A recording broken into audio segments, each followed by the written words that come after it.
Lots of millennials make this one mistake that basically destroy their financial life. So if you are a millennial, just like me, you might be making this mistake, and this mistake might be the only single thing stopping you from living the way you actually want.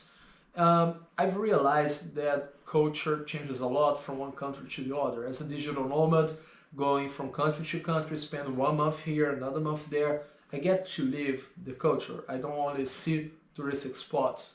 So when we're talking about millennials, Gen Z, Boomer, Generation X, it's not pretty much the same in every single country, because simply what was happening in America not necessarily was happening in Brazil or in Eastern Europe at the same time. So maybe boomers in America, they have some characteristics that they will not be the same on Eastern Europe, because boomers grew up in a certain way in America, but boomers in Eastern Europe, they grew up in a different way, they have different problems, they had different disadvantages or advantages. However, some characteristics are very similar, and nowadays with all the internet, Netflix, Prime videos and social network, the communication between countries, it's live. So there used to be a gap from everything that came to America to other countries. Sometimes in Brazil we were watching movies that were famous in America 10 years ago, but not right now. Right now, we're watching the same episodes that Americans are watching at the same day it is released. They have just released the 4th season of The Boys, and I have already watched the 4 episodes, just like an American. I don't have to wait anymore. So even though boomers and Gen X, they might change from one country to the other, I see that millennials and Gen Z, they are not so different. And that being said, what is this biggest mistake? It's very simple. For some reason, millennials look down at Gen Z, because Gen Z became like the generation with the TikTok dances, the generation that wants to run away from traditional work, the generation that has a different clothing style and everything. And lots of millennials, they kind of want to behave like boomers when they're dealing with Gen Z. And that's actually one of the dumbest things you can do. I mean, I'm a marketer, and one of the things that we study in marketing is LTV, lifetime value.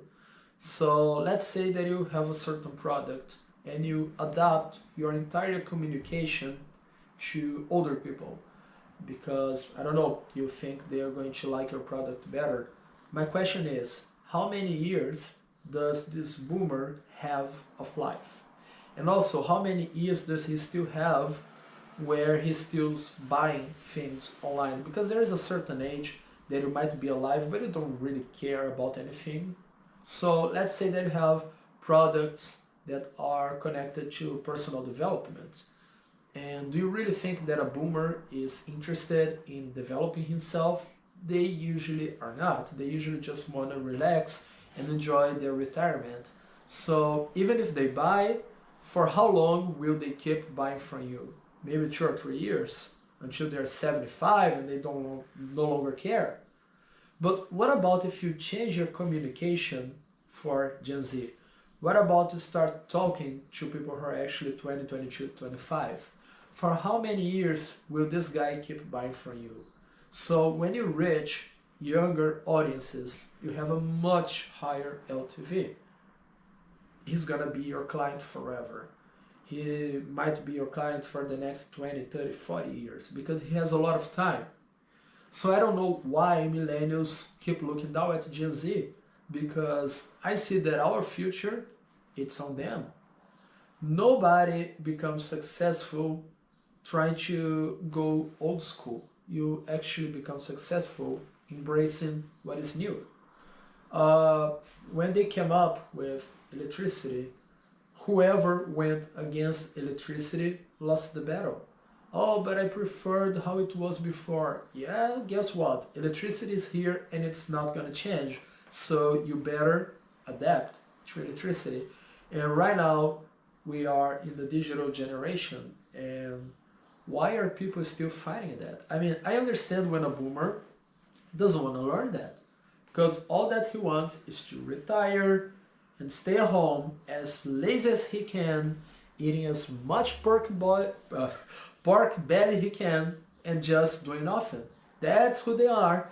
They want to drink some beer, they want to watch their football, and that's what it is. But I don't understand when a millennial refuses to learn the digital world.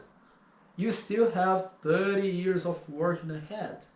So I've made a video here saying that boomers lied to us. They said that they were too old to learn the new tricks when they were only 40, 45 years old, and they just refused to learn simple stuff at work because they were too old. I mean, if you're too old, retire. But no, they actually found a way of using the age of an excuse not to learn new tricks, but at the same time, not too old to retire. It's just crazy. But anyways, we millennials, we can't pull that out. Because even though we weren't born with a tablet like Gen Z, we were young when technology came up. My first desktop I was 11, and by the age of 12, 13, we were already playing online games. But my friends and I, we grew up in a regular world before the digital world. We were playing soccer, we were playing hide and seek, we were playing marbles. We had to learn technology at a certain point, but we couldn't, just like ignore technology, because by the time we started working, technology was already there, so not learning was not a choice. We had to adapt. And I see that a lot of millennials, they keep making this mistake. They try to behave like boomers. Oh, I'm not this TikTok generation. I'm old school. What do you make from that, seriously? I mean, what do you win when you behave like that, like a boomer? There's no point in that. Well, why don't you just assume that you are actually young, just a little bit older than Gen Zs, and that your future relies on them? So you better learn their language, you better learn how to adapt, because winners are usually people who adapt to the new times. And right now we have AI, and AI is a big thing. It's not going to change. You better learn AI too. I'm learning AI. I don't make any profit from AI yet. I'm just like trying to understand, try to see what I can do, but I'm full on digital world, and there's no reason for you not to be. And I don't want to say like you have to make an online product, because a lot of digital marketers think that everybody has to be a digital marketing.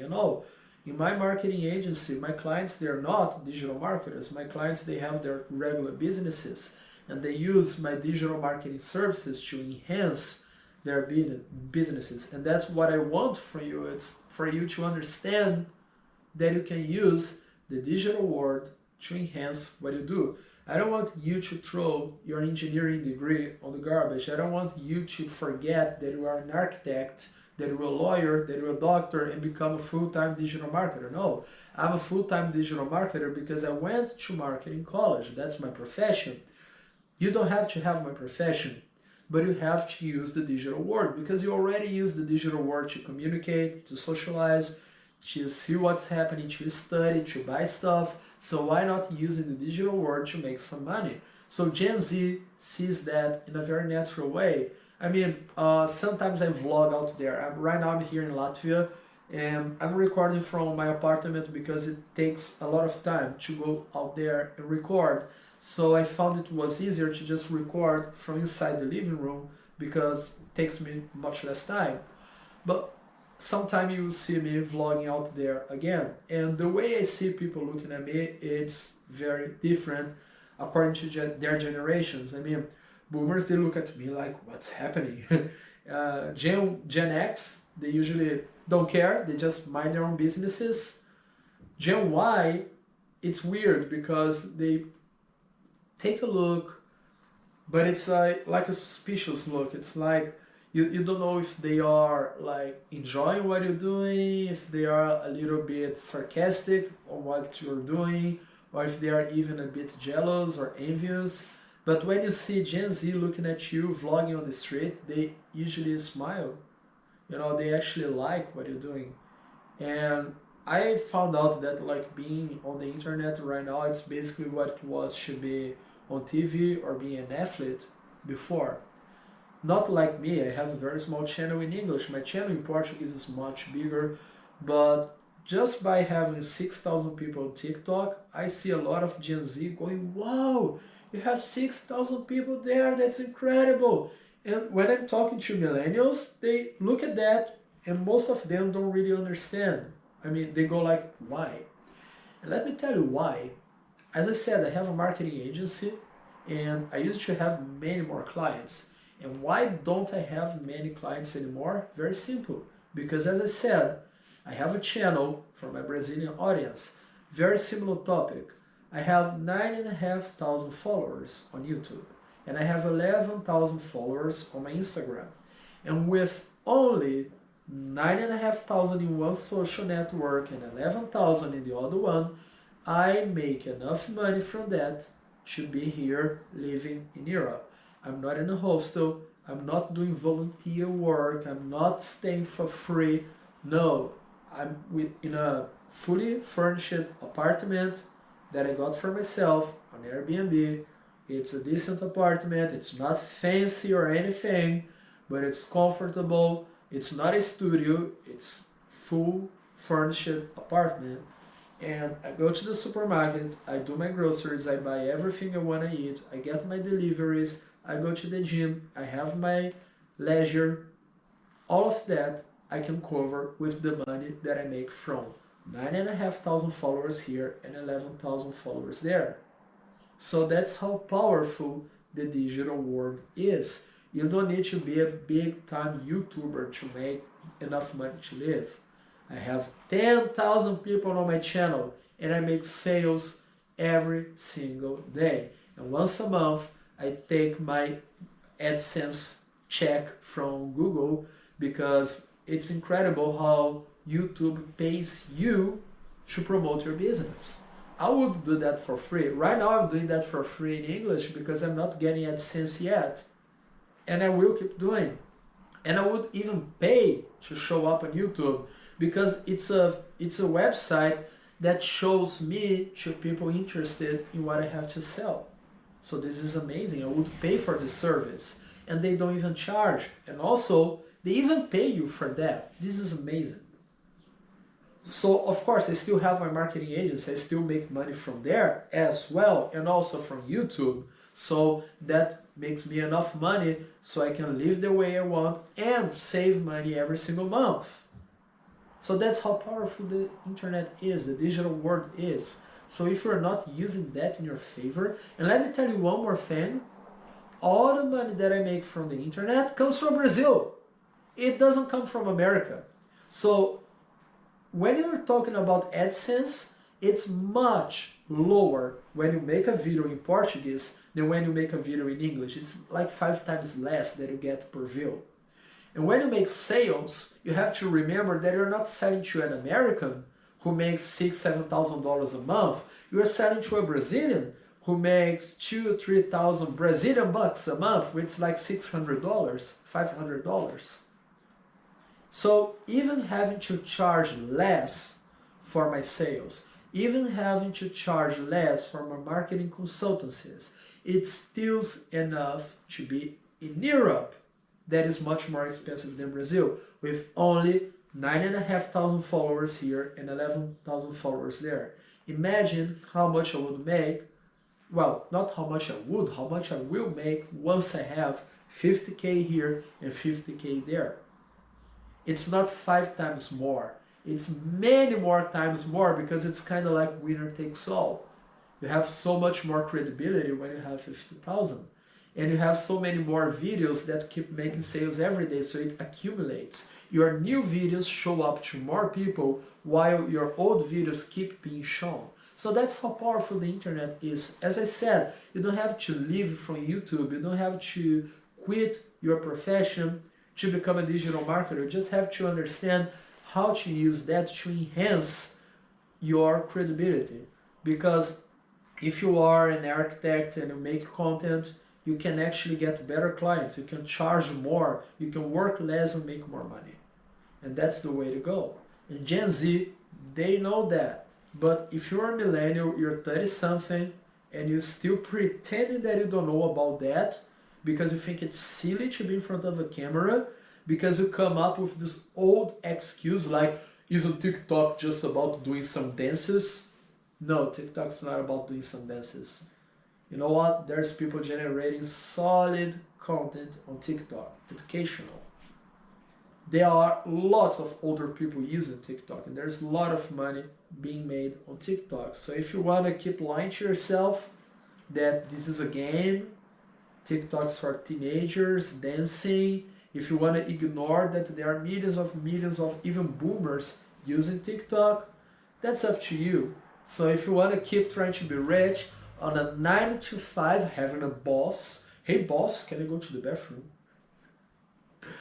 Good luck. Good luck for you. Because your boss is gonna pay you half of what you actually deserve, because you don't have the balls to go out there and get your own clients. So he gets paid because you're afraid. He gets the contract and he pays you just a small part because he is courageous enough to find his own clients, while you are not, and you pay the price for that. You basically give him half of what you would make in exchange of him bringing you the clients.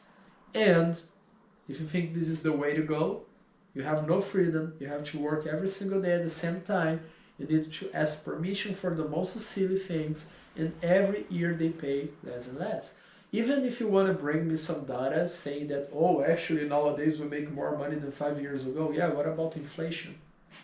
And what about how much you have to present to get a job?